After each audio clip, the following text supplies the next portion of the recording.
Time ng waiting. Kaya sabi niyo nga, wait. He that wait upon the Lord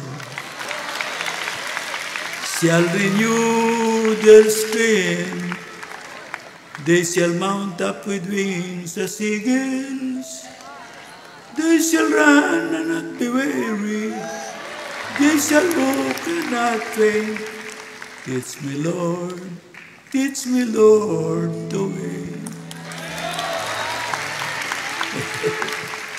Yan palang kahulugan ng sakdal sa ibang salita. Pero tama rin yung 100%.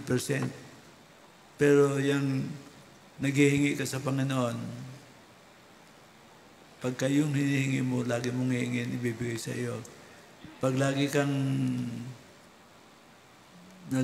naghihintay sa Panginoon, nagsisikap ka ng pinakamabuti, sakdal din yun.